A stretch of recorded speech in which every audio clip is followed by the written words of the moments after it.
Welcome, everyone. I'm so excited to kick off the conversation today about being your own advocate, how to navigate fibromyalgia care. We're joined by amazing guests today, Melissa Talwar and Brandi Privitera from Support Fibromyalgia Network, an amazing patient advocacy organization, as well as Dr. Andrea Chadwick from Swing Care to talk from both a patient and provider perspective on how to advocate for better fibromyalgia care for ourselves.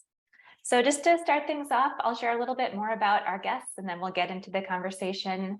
Melissa Talwar is the co-founder of Support Fibromyalgia Network, nonprofit organization, and a board-certified functional medicine health coach working in group medical care. She was diagnosed with fibromyalgia at 14 years old and spent over 20 years declining in the medical system with no hope of improving. And then in 2016, she found help again through biohacking, functional medicine, and her own research. And Brandi Privitera is the blogger behind Being Fibro Mom, which she created in 2013 with the hope of helping fibromyalgia sufferers become fibromyalgia thrivers and advocating for parents enduring the hardships of fibromyalgia. She's also the Family and Fibromyalgia Program Director for Support Fibromyalgia Network. So thank you both for being here. Thank you. Thank you. And Dr. Andrea Chadwick is the Medical Director of Swing Care and is double board certified in anesthesiology and pain medicine. Her clinical expertise focuses on complex centralized pain syndromes, including fibromyalgia, and she's the director of the Fibromyalgia and Centralized Pain Exploration Lab at the University of Kansas Medical Center, which is a whole lab, the research lab dedicated to fibromyalgia. So to start things off, maybe Melissa, we'll start with you. I'm wondering if you can share a little bit about your story about how you became an advocate for your own care. I didn't even know what an advocate was, so I was kind of thrust into it with all the adversity I faced getting a diagnosis so young, and then also being told that fibromyalgia patients aren't that young. So it was very confusing and having to try to survive. I basically had to learn how to be an advocate for myself in my own clumsy way. Eventually, I started to do more volunteer work and I figured out that there was a space for patient advocacy. And then, of course, meeting Brandi really energized us to form the Support Fibromyalgia Network, which really launched more advocacy efforts across the board for the fibromyalgia community. Yeah, thank you so much for doing that. It's amazing to have people like you in the fibromyalgia corner. So, and Brandi, I'm curious with you, how did you start kind of advocating for your own care, and how did you connect with Support Fibromyalgia and Melissa? Through a funny story that Melissa will have to share at some point. Actually, when I started having an onset of fibromyalgia symptoms, I had just had my first child. And so a lot of my symptoms were just attributed to being a first-time mom. I did have an infection that had overtaken my body, which kind of forced me into early labor. And so everything that I was having, all those fibromyalgia symptoms was just passed off as the infection and then later on as just being a first-time mom. But after years of just not getting better, I decided, I just can't do this anymore. This is something more that's going on. And so I just decided right then and there that I was just going to keep fighting until I figured out what was going on with me and get some answers so I could live better, because I wasn't living very well at all. And so I went to my provider through the VA at the time because I'm a disabled veteran, and I just, broke down in her office and told her that all these things were going on. And she lived with fibromyalgia herself, and so she recognized all the symptoms, and immediately she was just like, I think you're living with fibromyalgia. Let's make sure it's not any of these things first, because fibro can mimic a lot of stuff, but I think that's what you're living with. And so we decided that, after all this testing and everything, that I was living with fibromyalgia, and I went onto the internet to try to find some resources about how do I become, how am I a parent and supposed to manage my fibromyalgia symptoms, and I couldn't find anything. And so I was like, you know what, I'm just going to start sharing my experience and just see what happens. I never thought I would become an advocate. It wasn't until I connected with Melissa and we started talking about advocacy, and then one day it just dawned on me a few years ago that I was like, oh my goodness, I'm an advocate and I'm doing all these things, and I never thought that it would come to this, and it's surreal and just amazing. I love that story that goes from, not having kind of anyone in your corner to having this whole community of people. And I think that's really what it's all about, both finding that community and then also bringing it to wider visibility outside of the community. So thank you both for everything that you do. And Brandi, I wanted to kind of start with that story. People are often kind of thrust into being their own advocates because no one else is. And a lot of times it kind of starts with that provider who recognizes maybe they have treated fibromyalgia patients in the past, or maybe they have fibromyalgia themselves.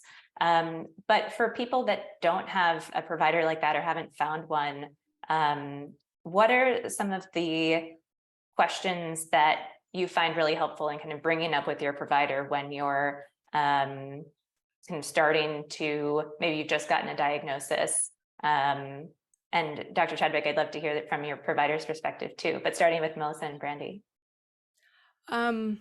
I don't know exactly, because I believe that it's all unique compared to, whatever you're just going through at that moment. Like at that moment that I was telling my provider, like, I need help and what's going on with me, it was because I did not feel like myself at all. I was completely disconnected from myself and who I was. It was more than just about the symptoms. It was just truly losing who I was. And how did that play in to all these symptoms that I was having? Can we pinpoint it to something that's, physically happening, that's taking this mental, strike against me? I don't know how else to describe it, but mentally I was in a lot of pain and suffering. And so it was, I guess, just trying to figure out what is physical and what was mental, because it was all feeding into one another. But the only thing I can really say is to not give up on yourself and not to doubt yourself. Because when I sat down in front of that provider for the first time and I said, hey, something's wrong with me and I'm tired all the time, and I went from like a very active person in the military to being the complete opposite, and him telling me, no, you're just a mom, and me just being quiet and saying, okay, and accepting that, I shouldn't have done that. I should have said, no, something's wrong with me. Let me find someone else who's going to listen to me. So I think it's just a matter of just speaking up for yourself. And I don't know if that completely answers your question, but for me, it was more of mental anguish than the physical, because it was like I had physical, but then I kept being dismissed and being told that it's nothing. And so I kept pushing it inside. I saw myself as very weak and less than, and I couldn't do everything else, and that all moms was going through this and they were just better than me. And that did something to me spiritually and just mentally, and it beat me down and made me someone that I was not. And that's what I don't want other people to go through. And so when I think about advocacy, that's what I really look at, is like the person themselves and what they're going through mentally and all that, anguish that they can go through. So just don't let someone just tell you no, just trust your gut. Yeah, and even knowing that that is accessible and available to you, I think hearing stories like yours and being involved in a community like Support Fibromyalgia Network helps you recognize that you're not alone in this, and that you do have other people who have gone through very similar experiences. Melissa, did you have that kind of experience with a provider? So I know you were diagnosed very early, and so I'm curious if after that diagnosis, how you kind of sought out better care. I was pretty much a very confused patient. So that's why a lot of this advocacy comes in with like organization and how to approach talking to doctors, maybe in a more organized way or a methodical approach to it. And there's always something now that I've learned that can be done.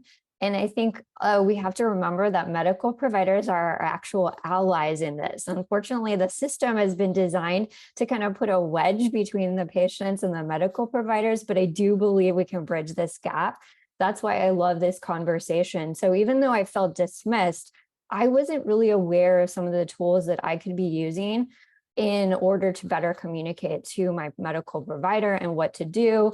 I mean, it was a lot to like manage. And I didn't know when you're taking on even medications, how to communicate that, or you're going to one specialist and you're only telling them, maybe if you're at a GI specialist, only relating the GI information, but yet you're on multiple medications already. So how do you collectively organize this, even for a primary care physician to come in and have a good conversation? So that's a huge part of what I like to share with patients, in helping getting them organized, understanding maybe what you're walking into, understanding a doctor's strengths, because there's different strengths, but there's always something that you can do even in a primary care setting of getting your labs ordered, referred to specialists. So these are the types of conversations we continue to have.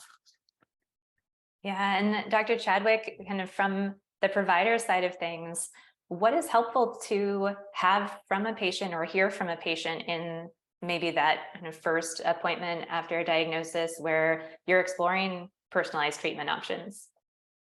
I mean, I feel like there's a lot of really great things that have been said. And I would like to highlight that there are patients who have experienced medical gaslighting throughout their journey towards their diagnosis, because I think many times providers don't understand the pathophysiology of fibromyalgia, and B, I do think there can be a stigma towards a woman presenting with multiple symptoms that may be physical, and may have something to do with how she's functioning in life. And I think it's really important to put light on the fact that there are situations where there are negative interactions between patients and providers, and I think there's a real learning point for providers when it comes to really just having an open ear for their patients, allowing them to speak their truths and allowing them to provide their journeys to a provider. Because I have found that when it comes to the best conversations I've had with patients, whether they have the diagnosis of fibromyalgia or not, it's providing them a voice. It's giving them the soundboard, the ability to share their story, and then taking information from that story to guide me towards a differential diagnosis. And I think that's oftentimes lacking in the current medical system. So often providers are faced with seeing patients in a certain amount of time, only having the ability to talk about certain things. Say, like if they're coming in for their regular well woman exam or well man exam with their primary care provider, oftentimes patients are told they can't bring up issues that are acute for them or concerning to them because these are not part of the typical well woman or well man exam. And so there's a lot of barriers for patients, and I think even a lot of barriers for physicians to be able to identify these issues and address them in a timely fashion. So when I talk to my patients about advocating for themselves, and again, I have a practice that's dedicated to fibromyalgia, so I have a very open and honest and wonderful space for patients to get the care they need. But I recognize that may not be the case for all of my patients. And so let's say I'm talking to a patient who has fibromyalgia and they're needing to go explain symptoms to another provider, another specialty that is pertinent to that. You know, we discuss how do we present this to that provider so that we can have a focused physical exam and history, but also take into account all of the other things that are going on. So when I have a patient who may be describing symptoms of irritable bowel, for example, and it hasn't been diagnosed before, but they've already got a fibromyalgia diagnosis, I'll be referring them to gastroenterology, and I'll say, you know what, it's really important when you meet with this provider to discuss your GI symptoms, but you also need to describe your fibromyalgia. Because let's say a patient comes to me with irritable bowel and they don't have a diagnosis of fibromyalgia. If they start describing to me widespread pain and they tell me they have irritable bowel, I already have that little like voice in my head saying this could be fibromyalgia because they have irritable bowel, and we know these are co-occurring pain syndromes.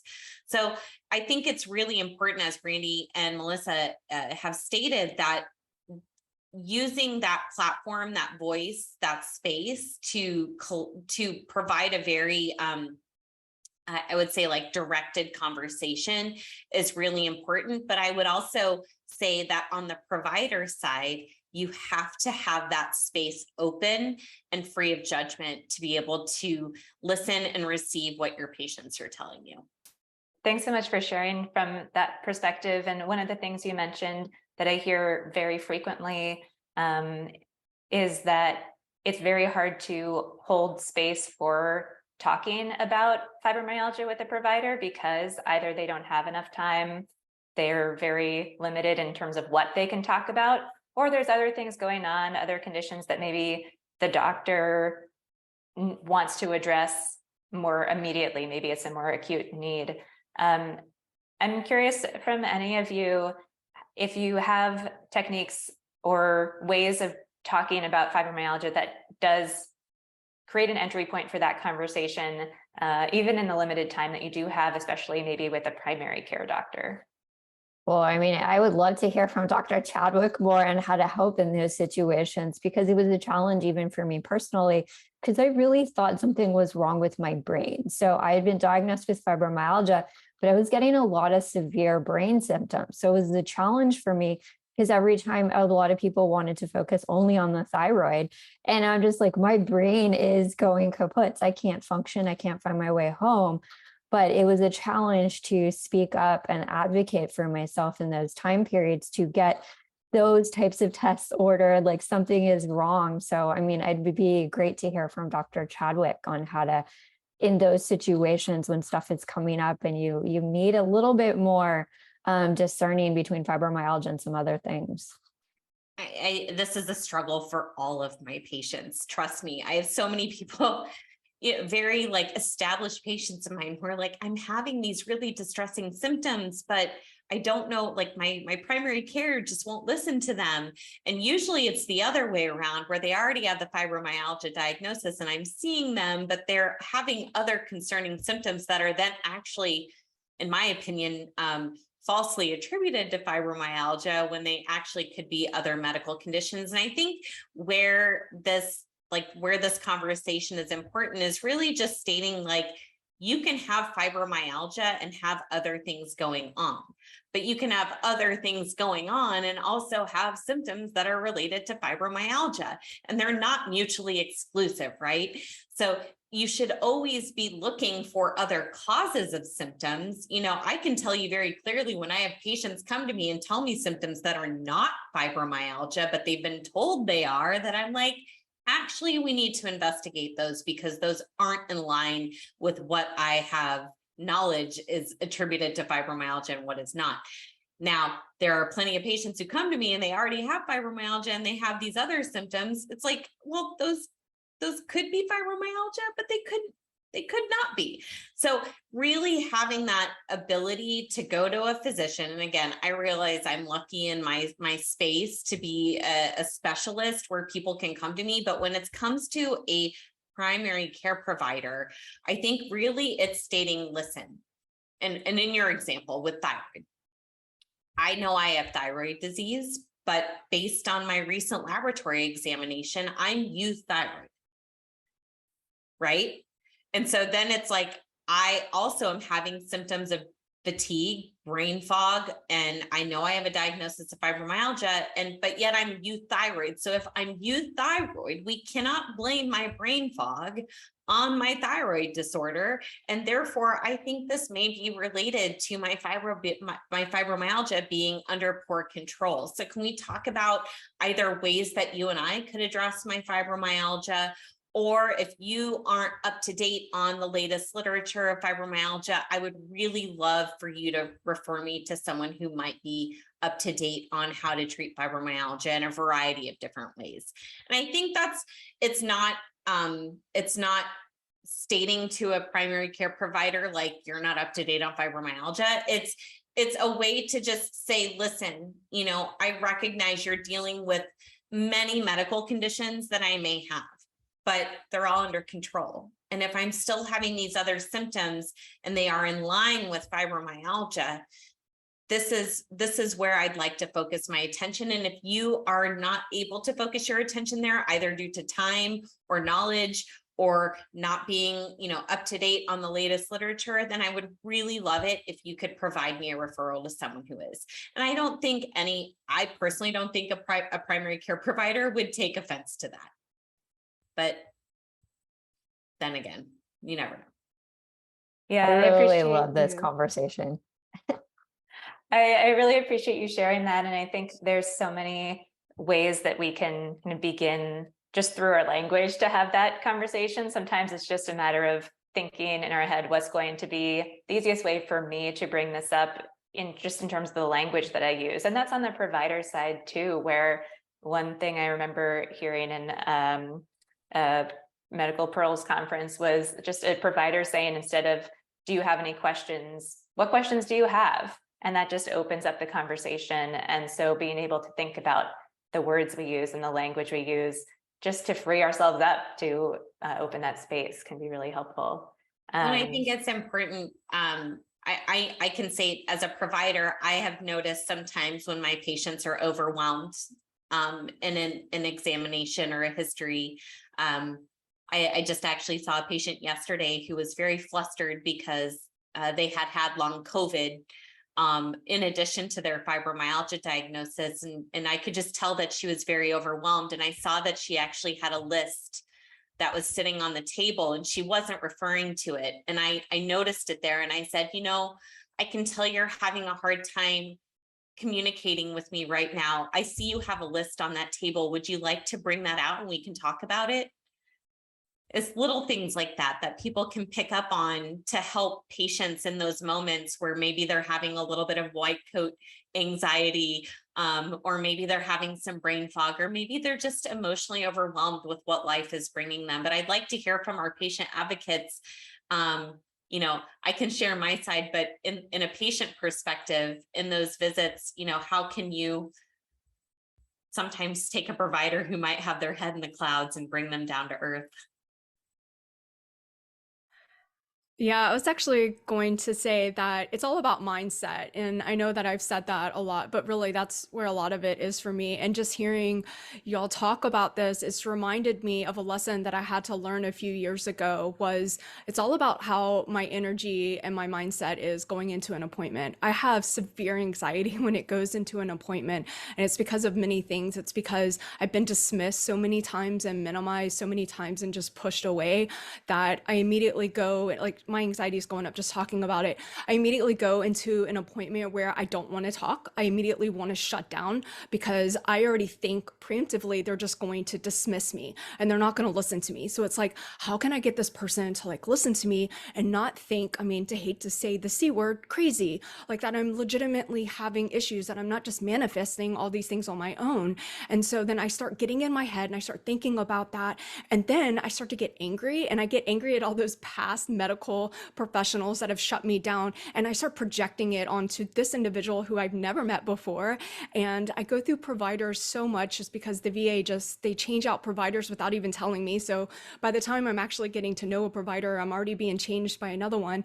And so what I've learned is that it's the energy and mindset that I bring into the room. Okay, I don't know this person. You know, this is a human being. Let's just give this person a chance to listen to me. Not all medical providers are going to be like this.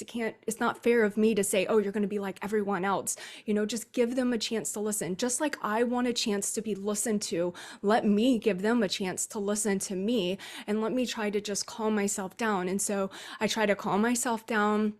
And, you know, I try to take that list. And I love that you said that you saw that list and you saw that she was struggling.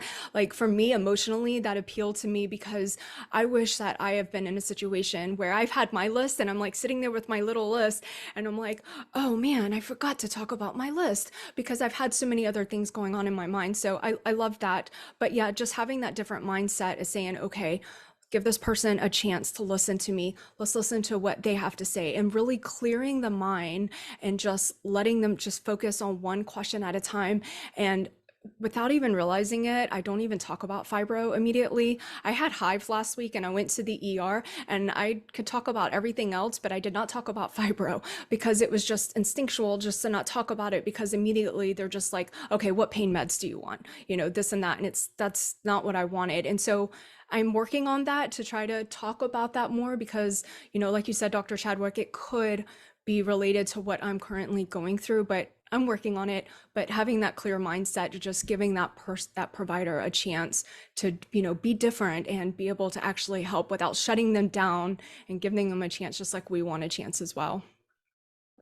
Well, and I think the fact a lot of patients of mine come with lists, and a lot of it is just because of their brain fog that they've been making that list between visits, and they need to talk about it. And so something I've advocated for my patients is to say, you know, I'm coming in with this list because my fibromyalgia sometimes makes it so my cognitive structuring is not to the degree that a person without fibromyalgia experiences. So would it be okay if we talk through my list of concerns so that we can adequately address the issues I'm coming to see you for today? So those are some of the coachings I do with my patients.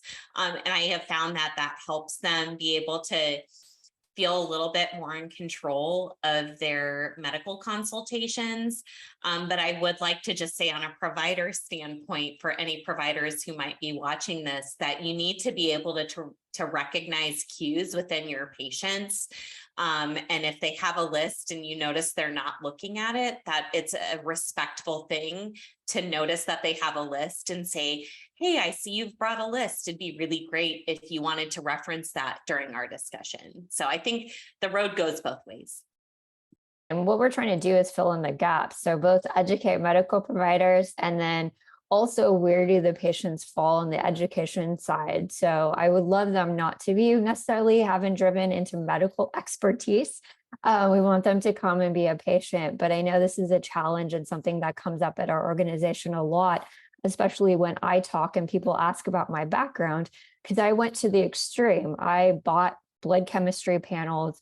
I looked at, studied on how to review MRIs and all of that. So I became this medical expert, and I can't expect all patients to do that. So where is the middle ground between the communication with patients and providers? So I think it's important. And that's something I wanted to ask about, you know, when we're talking about this list. Often people are forced to be the fibromyalgia expert in the room. Certainly they're the expert in their own condition, but often they're also the expert in treatments and new research and what's going on. And so I'm curious, Brandi and Melissa, when you're looking for new things, potential new treatments to talk about with your provider, where do you start? Where do you get some of that information? Or where would you recommend that patients go if they're looking for something to talk to their doctor about, or exploring, maybe researching it for themselves? So we have a challenge across the board on references and finding those references. And sometimes it may not be what providers like us to do, but our own patient groups and community members who have gone through treatments before have been a great resource. So that's what gravitated me to going to Brandi as a blogger. She's already tried a lot of information before. She writes it so eloquently. And we have other bloggers too. We have bloggers talking about things like LDN. So I can learn from their experiences. So we've had some amazing community members like that, even before public health. I would love to say some of the public health websites. I think I reference more of the American College of Rheumatology than anything else, but they all say something different with a definition of fibromyalgia, which becomes a challenge, because who do you utilize besides your own doctor? But if you're trying to train your own doctor, who that is. And I know you had a wonderful interview with Dr. Lipton. So like her book became the first book that I hand to people all the time. We need those reliable sources to come together. And I know you've also been working with Swing Therapeutics and Stanza and exploring them in kind of clinical trials. I'm curious, Brandi, I know you started using Stanza, and I'm curious how you found it. And if you could talk actually a little bit about it, because I think it's interesting to hear how people are exploring some of these new treatments. I was so excited because there was an update for it yesterday, and I was like, oh, I need to get back into this. I had a very positive experience. I was actually going through, again, a lot of, depression and stuff like that. And so it came to me at a really crucial time. And I was starting to work with a therapist through the VA to try to help me because, my body responds a lot to whatever I'm going through. So it not only just the food, but whatever mental stuff that I'm going through, it comes comes out into physical manifestations. And so my sister had recently passed away, and I was going through a severe depression with that. And so had a lot of fibro symptoms, and I didn't even think about it being fibro at the time. I was just like, what's going on with me? But I had a chance to do this app, and I loved it because I had never done meditation. You cannot see me sit down and actually focus on something or be in a quiet space because my brain doesn't do that. Like I was actually up the other night from like 12 to 4 in the morning walking around the house while everyone's sleeping because my brain doesn't settle when I have things on it. But this app was saying that it could help me like focus, and it could help me meditate and, help release. And like my therapist was trying to go through some things, and the two came together and really helped me how to calm my mind and be able to clear it out and be able to make space for the healing that my body really needed. And in turn, my body started calming down. And it was difficult at first because it was like, go into a quiet space and close your eyes and quiet your mind. I was like, how do we do that? And that was really hard for me to do. And it was definitely something I had to practice every single day, just not a lot of time, like 30 seconds, but then I was able to do it longer and longer. And I found myself, kind of lost in this space that I had created for myself. And my brain started calming down, and in turn, my body started calming down. And so I had a huge positive experience from it. And when it came to an end, I was very sad about it because I was like, I really want to continue doing this. And my therapist had tried to do multiple things. And I said, I've got this app that I'm working with. And he was curious about it and started telling him about it. And, it was just the way everything was coming together for me. I was just very grateful for it. I can't express how much it really helped me. But again, I had more of that mental aspect, and it was flaring up the physical stuff. And so you had to break that cycle. And for me, it was that app and just learning. And it wasn't just one way. It was showing, okay, let's try it this way. And we're going to try it this every day for a week. Okay, well, now this week we're going to try something else. And not everything worked, but when I found the tools that did work, I could focus on those things that did work and actually make that start working for me. And eventually I was able to break that cycle and be able to actually start having improvements. And so that was really important for me. It's just, saying, here's just one thing and you got to do it. It was like providing multiple things. We're all different people. Here are multiple things that might work. Let's find which one works for you. And I love that. I don't like being told what to do. So I like having that choice. Yeah, thanks so much for sharing that. And I think, two things kind of stood out to me. One is, that personalized element where you're really trying to find what works for you, because everyone is different and what works for them is personal. And then the second thing is just thinking about those behavioral therapies that we layer onto other therapies, be that, movement or meditation or medication. And Melissa, I'd love to hear a little bit about, you mentioned like biohacking and kind of figuring out all those different behavioral strategies that worked for you. I'm curious how you started to kind of experiment with that and put that together, and when it ended up being most impactful for you. It's a challenge because it's so multifactorial, and I've had to come to realize too how much stress has an impact, whether I like it or not, but definitely being biased because I saw a lot of changes with nutrition. But for me, I felt that was something that I could easily control with the least amount of side effects, and then I didn't need a provider to do it. I could do it at home if I learned to cook and use foods that would actually work best with my body. So I was able to make such a higher impact using nutrition.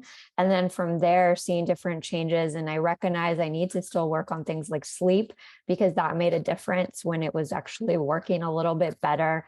So those aspects tied into it, and understanding how stress filters its way into all of the behavioral health, whether you're talking about nutrition or sleep, and just all of the relaxation techniques. So I kind of had to layer it one at a time, start maybe with more of the nutrition because that was more intriguing for me, and then start to layer different things together to really make an overall impact in my health. Dr. Chadwick, when either people bring some suggestions or research for behavioral therapies to you, or when you're kind of working out with them what that personalized plan looks like, what is that conversation like? How do you have kind of a successful conversation with someone?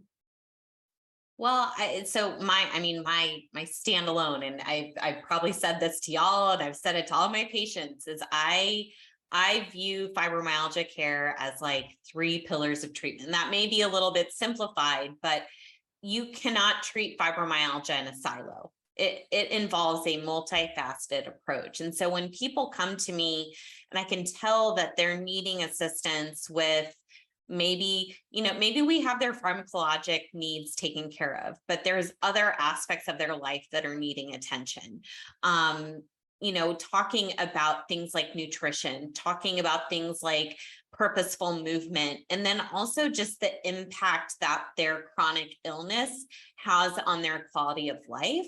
I would have to say, like, beyond medications, those discussions probably encompass 75% of my discussions with fibromyalgia patients, because as we all know, the amount of medications available to us to treat this condition is quite small. And many patients, although they may need some medications for symptom management, they're really wanting to take control and learn more about how to manage their condition day to day without a pill. And I'm just going to say that hands down, the majority of chronic pain patients, whether it be fibromyalgia or not, would prefer not to take medications to treat their conditions. And so I want to just lay that down as like the groundwork for when I see patients.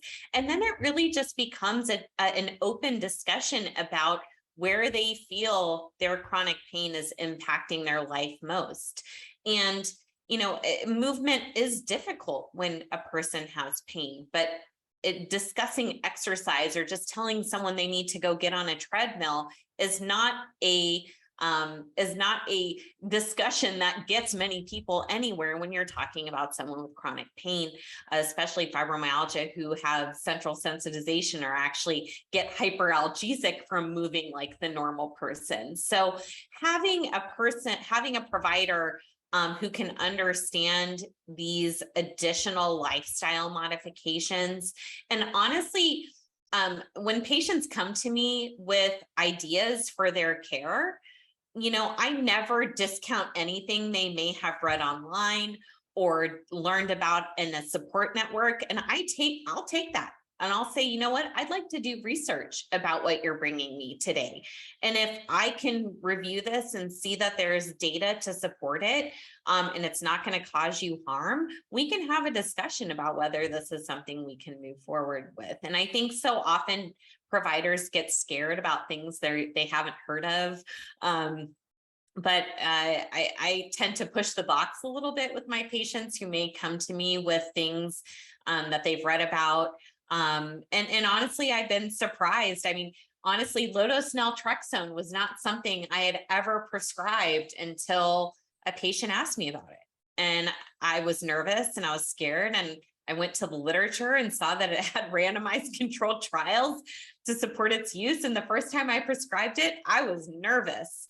But after I did that and I had my N of 1, I now have like N of hundreds. And it's been very helpful for people. And so for providers or even patients who are listening to this, the data can be out there. But even if it isn't, it takes a team to decide if an approach is A, safe, and B, worthwhile to pursue.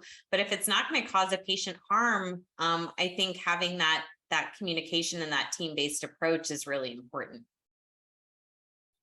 Yeah, and I wanted to kind of wrap up today's session just talking about community, because I think what you're talking about also emphasizes the importance of community on the patient side, but also on the provider side. And that's part of what we're trying to do here at Swing Care, is just educate providers to be able to have those conversations with patients, to be able to build up their knowledge of research into sometimes novel treatments, but sometimes just this baseline level of treatment today for fibromyalgia, so that we can really create a home for fibromyalgia care through that education and being able to work with the providers that we work with. But then on the patient side, Melissa and Brandi, I'd love to hear from you about what's exciting you at Support Fibromyalgia Network right now, what you would encourage people to do in terms of getting more involved, not only with their own advocacy for their own care, but also advocacy more generally, globally? Well, we do have a lot happening in the background and behind the scenes. I mean, one of the big things has always been for the past couple of years since launching it was Advocacy Day. So taking patients, providers, researchers, and rallying to our representatives on Capitol Hill and letting them know we need to increase that funding at the NIH and get us a proper classification, because right now we get a lot of questions on what house does fibromyalgia live in? Is it musculoskeletal? Is it neurological? Is their immune system involved? So we need actually more research to get to the answers to that. We do a lot of patient education. Brandi, I'll let her talk more about the families program and a lot that she wants to do. And the big thing that we're trying to do and overcome the hurdles is the similar discussions like this. I would love to see, my goal since starting this organization is to see at least one medical provider in every state that has some familiarity with fibromyalgia, billable through insurance, and help support them. Recently, a new idea has come down the pipeline, and maybe Dr. Chadwick can talk me out of it, but if I did become a physician's assistant, I could train other physician's assistants around the country to support our medical providers as well. So we have a lot, and we want to support research. So we want to start to raise money for specific fibromyalgia research. Yeah, and as far as families, there is a lot of stuff going on in the background, and there's just that triggered so many things in my brain. I was like, oh yeah, all these ideas. So you know, the biggest thing is just that fibromyalgia doesn't affect just the person living with it. And I know that we hear that all the time, but I think in families that really resonates, because when I was going through the diagnosis of trying to figure out what was going on with me, I was like not only disconnected from myself, but from my family. And so there was this huge gap. And so what I try to do along with Melissa is like, I try to tell Melissa all these issues that I've had personally, and like, how do we bridge that gap between the person living with fibromyalgia and their family? How do we get kids to process this? You know, like my kids can say fibromyalgia now, but when I was first living with it, they didn't even know how to say it. And so it's like, how do we get them to understand it of all ages? How do we get them to deal with it? You know, what's it like living with fibromyalgia, like with the parent that lives with fibromyalgia? Then you got the caregiver, you know, the partner that is trying to support the person living with it. So there's a lot of stuff that we're trying to just work on and try to figure out how we can get that. But as far as advocacy, I just want to say a personal note is that the word advocacy is just so strong, and it's so intimidating, it's so powerful, and it's so impactful. And like I said, I never thought that I would ever become an advocate, because I always looked at it as this word that was like, that's something that I want to do, and I wish that I could do, and I could never do it because there's just so much that goes on to it. And then I just woke up one day and was like, oh, I'm doing this. This is a lot easier than I realized. And I think there's a lot of people out there that's already doing advocacy that don't even realize they're doing it.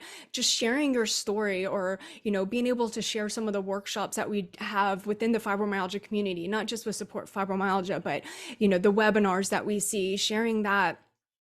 Supporting someone that lives with fibromyalgia. When I was first diagnosed with fibromyalgia and I had a friend, didn't even know what it was. What I didn't even know is that she went behind the scenes and looked it up and tried to find ways to support me.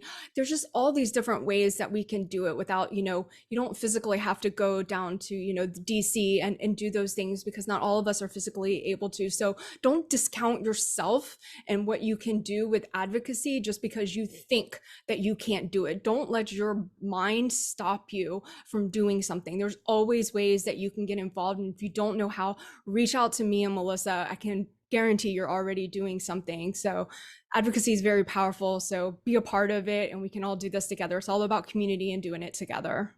That's why Brandi and I are so balanced when it comes to this types of information, because I think a lot of the foundation we set, when I told Brandi when we first met, she thought I was a spammer, but I had to be persistent to meet her in person just because of my past training of doing street team, grassroots marketing. I like to meet people, even as an introvert, in person. But our goal here is to pick people up. So all these advocates around the country, and I'm calling them advocates, but they could be support group leaders, bloggers, medical providers, anyone that wants to join into the fibromyalgia community and help it. We want to support all of you, because then you can support the people you're already supporting in a better way. So that's why we always say, from the Mosh Pit Queen, which was my name before this, when someone falls down, we pick them up.